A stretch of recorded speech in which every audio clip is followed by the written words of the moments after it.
Emerson Ferrati, que é o presidente do Ipiranga. Então dizer um gol para você não é muito interessante, não é, Emerson? Eu passei minha vida toda, né? Primeiro é um prazer estar participando do programa, mas eu passei minha vida toda evitando o gol, né? Que as pessoas falem, né? Gritem gol, né? E então não é uma boa. Emerson, eu quero lhe agradecer muito você estar aqui no Sexta do Esporte. A gente já lhe admirava como jogador, como goleiro e agora como dirigente na frente do Ipiranga e com seu, não só com seu trabalho atual, mas com os seus projetos, a gente faz questão que você faça parte sempre do Sexta do Esporte. Muito obrigado por você estar aqui. Ok, eu que agradeço, porque falar desse trabalho do Ipiranga, falar do Ipiranga é sempre um prazer, né? São 5 anos de trabalho e que precisa justamente esse espaço na mídia para as pessoas também terem o conhecimento do quão importante é um clube como o Esporte Clube Ipiranga, que tem 108 anos, né? Emerson, a gente não pode falar aqui sobre o resultado do Ipiranga a nível de gestão se a gente também não falar o resultado real de Emerson, que o ídolo de tantos e que passou pelo Grêmio, Flamengo, Juventude, Bahia, Vitória. Você acha que toda essa experiência diante de times tão grandes estão proporcionando hoje a mudança de status do Ipiranga? Sim, porque eu entrei no futebol com 8 anos de idade, né? Então eu fui atleta até os 35 anos. Foram 27 anos como atleta, jogando em clubes grandes, clubes pequenos, jogando em vários estados do Brasil e aqui na Bahia, nas duas maiores referências, Bahia e Vitória. Após isso, eu, além de ser formado em administração e estar fazendo a pós-graduação de gestão esportiva, eu trabalhei 3 anos como comentarista esportivo, né? Então toda essa bagagem dentro do esporte, seja como atleta na maior parte, seja como imprensa, como comentarista, e ter passado por esses clubes todos e ter passado nos 2 grandes da Bahia, tem me ajudado, logicamente, a trabalhar pelo Ipiranga, né? Se eu não tivesse talvez vivenciado tudo isso, eu estaria com mais problemas, né, para tocar esse trabalho, que é um trabalho de reconstrução de um clube, reconstrução de uma marca centenária que estava fechando as portas, né, numa situação bastante difícil mesmo, e que a gente começou do zero. Então não só é o meu esforço, tem outras pessoas também nesse trabalho, mas a gente tem liderado esse movimento todo, e é um esforço que a gente considera 5 anos, ainda numa linha de tempo, ainda o início de um trabalho, né, para reconstruir um clube como o Ipiranga e colocar de volta a ser uma força dentro do esporte, tanto dentro de campo quanto fora de campo. Precisa muito mais tempo. Indiscutivelmente, o Ipiranga é uma marca real, aonde é reconhecida. Nesses 5 anos, qual foi a sua maior marca dentro do Ipiranga? Olha, logicamente que para o grande público, né, que gosta de futebol e que é a parte visível do futebol, do trabalho de um clube de futebol, é o resultado de campo, né? O maior gol que a gente vai fazer é quando o Ipiranga voltar à primeira divisão. Isso ainda não aconteceu, né? Apesar de por 2 anos a gente está muito perto, né, ter chegado muito perto, mas nesse trabalho todo que eu falei que o Ipiranga estava fechando as portas, foram 2 golaços. Primeiro é conseguir, num espaço de 5 anos, fazer com que o Ipiranga saísse de um estado falimentar, né, para uma realidade. Hoje o Ipiranga é uma realidade, as pessoas sabem que o Ipiranga está vivo e está voltando, né, a ser forte. E o segundo golaço que a gente fez fora de campo foi recuperar o único patrimônio do clube, que é justamente o seu centro de treinamento na Vila Canária, né, que a gente inclusive está rebatizando ele de Centro de Desenvolvimento Social e Esportivo da Vila Canária, que é um espaço de 60 mil metros quadrados, é o único patrimônio que o clube tem e que nós encontramos quando assumimos o clube em 2009, essa área já arrematada em um leilão em 2005 por conta de dívidas do clube com a Receita Federal. Então esse patrimônio já não pertencia mais ao clube. E quando entregasse as chaves, o Ipiranga fecharia as portas, né? Então a gente teve como ação imediata procurar evitar que isso acontecesse e que o Ipiranga perdesse esse seu único patrimônio, e a gente conseguiu, depois de 4 anos de trabalho em cima disso, a gente conseguiu reverter essa decisão, né? Lógico que licitamente, o leilão também foi lícito, né? Mas a gente conseguiu pagar a dívida que gerou o leilão, depois pagar ações trabalhistas que estavam bloqueando o dinheiro, conversamos com a arrematante e devolvemos o valor que foi empenhado no leilão, e a gente conseguiu, depois de 4 anos, ter de volta o único bem.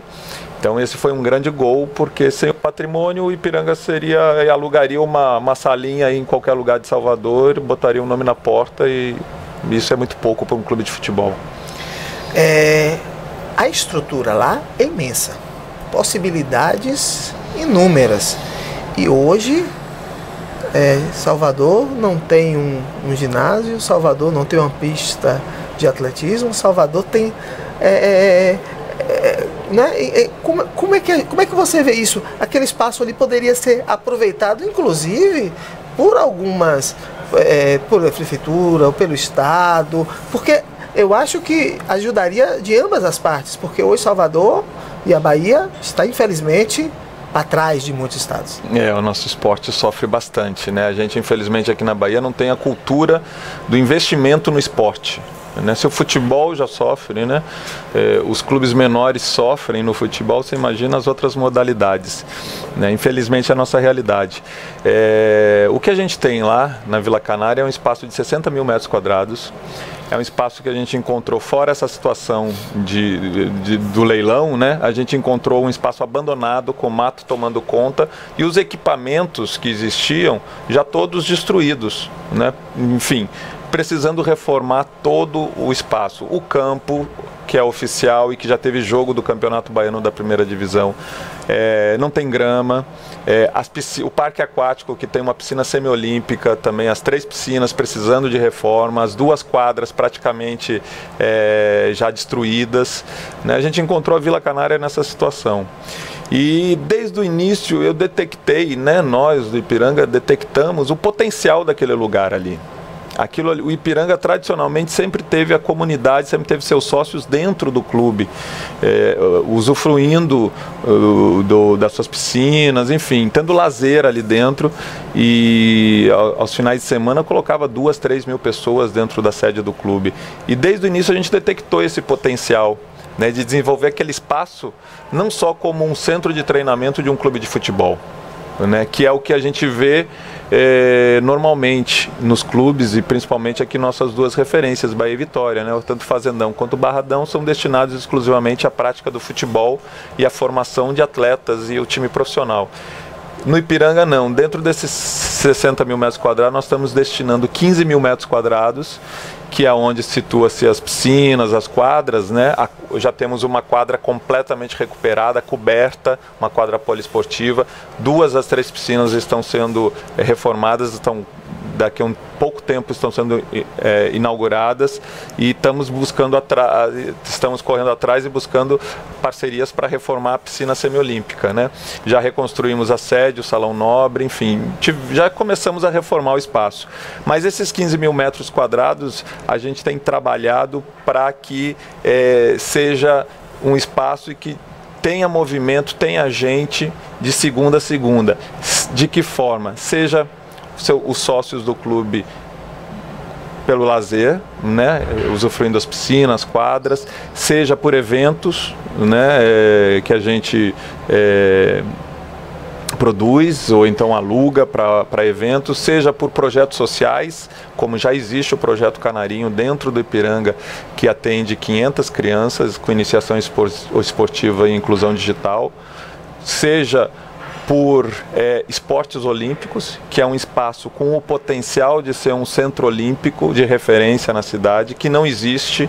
Então, Ipiranga, a Vila Canárias, existe essa possibilidade, esse potencial de ser feito mais equipamentos esportivos e a gente ter dentro de um espaço apenas de Salvador 10 a 15 modalidades olímpicas, né? A gente tem 2 quadras, 3 piscinas, como eu falei, e tem espaço para construir outros equipamentos para outras modalidades. Então, tudo isso nós temos trabalhado. É lógico que a gente tem limitação, principalmente a financeira, que isso faz com que a gente ande bem devagar, né? E a gente busca parceiros, não só público, como a prefeitura, como o governo do estado, mas também parceiros privados que possam apoiar esses projetos que a gente tem, tanto do Ipiranga Olímpico, né, de transformar aquele lugar num centro olímpico, quanto dos projetos sociais, como a gente tem no projeto Canarinho patrocinado pela Petrobras, que é implementado pelo Instituto Íris, que é outro parceiro do Ipiranga, como também a área social, né, do clube de lazer, de eventos, que também tem um grande potencial. E mais do que isso, a sede do clube é localizada numa região que é no centro de Salvador, né, numa região que tem no seu entorno 400, 500 mil habitantes, uma região populosa, popular, carente de espaços esportivos, espaços de lazer, de entretenimento, carente de tudo isso, e o Ipiranga tem essa condição de suprir essa carência. Então é necessário mesmo que as autoridades abram o olho para esse trabalho que está sendo feito no Ipiranga já há 5 anos. O clube hoje, como eu falei, é uma realidade, né? Esse trabalho está sendo desenvolvido. Se alguém abraçar junto com a gente esse trabalho, a gente vai, ao invés de caminhar bem devagar, a gente vai começar a dar saltos. E isso vai ser muito bom para a cidade, não só para o poder público, vai ser bom para a cidade, vai ser bom para uma comunidade que tem ali circunvizinha do clube, que, como eu falei, é populosa, popular, carente, né? E isso tudo a gente tem trabalhado. Então, aproveita até o espaço para... Quem quiser entrar agora, quem se interessar em financiar, em patrocinar, como é que entra em contato com o Emerson? Bom, tem um e-mail que fala diretamente com a diretoria do clube, né? diretoria@esporteclubepiranga.com.br, né? É um e-mail que tem acesso direto a gente. E, como eu falei, é importante a imprensa abrir espaço para esse tipo de trabalho, porque isso precisa ser passado.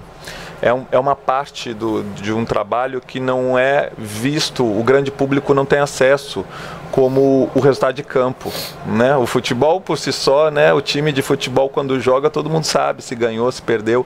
Esse trabalho que a gente vem desenvolvendo, a gente precisa ter o apoio, ter o espaço na mídia para que as pessoas tenham conhecimento e possam abraçar junto com a gente. Falando em campo, dia 18 está chegando. Como é que está aí essa estreia?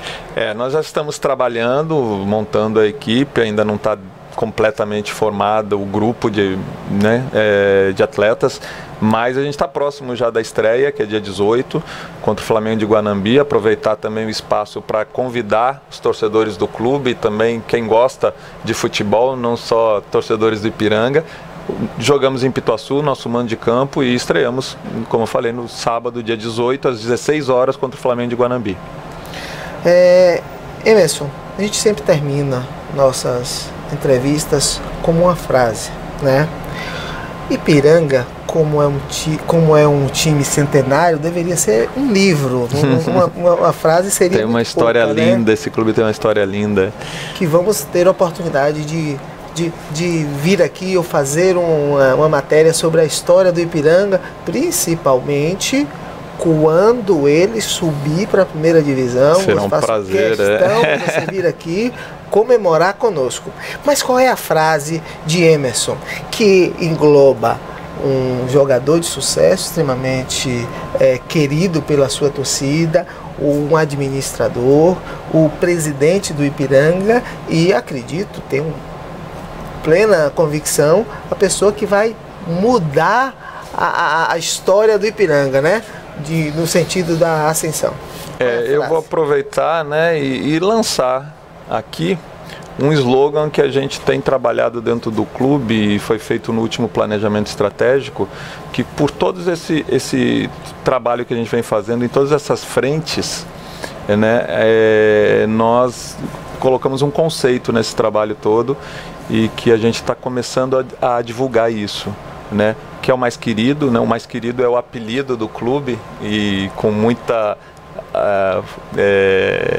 e a gente pode conferir isso no dia a dia de trabalho, realmente é uma marca sem rejeição, mas o Mais Querido é mais que um clube, porque o Ipiranga não é só um clube de futebol. O Ipiranga tem uma preocupação social, o Ipiranga tem um trabalho olímpico, o Ipiranga, enfim, tem outras áreas, então o Mais Querido é mais que um clube de futebol. Esse slogan que a gente está trabalhando, esse conceito que a gente está trabalhando, e a gente quer em breve que a cidade toda, principalmente a cidade de Salvador, onde se concentram nossos torcedores, tenham acesso e saibam que o Ipiranga não é só o time de futebol que joga ali, com aquele uniforme lindo, amarelo e preto. É mais do que isso, é mais do que um clube, um time de futebol. O Ipiranga é mais do que um clube. Então é esse o conceito que fica para os nossos telespectadores aí, nossos torcedores. Parabéns pelo seu trabalho. O Sexta do Esporte deseja muito sucesso, muitas vitórias para o Ipiranga. Está de portas abertas para você, para seus atletas, técnicos. Sempre que você precisar divulgar, seja qual for os resultados, os novos. Quando você, por exemplo, tiver a escalação completa aí para a estreia, a gente pode estar fazendo isso na rádio ao vivo, a gente entra, fala. E então, o Sexta do Esporte, eu quero que esteja no coração do Ipiranga. Ok.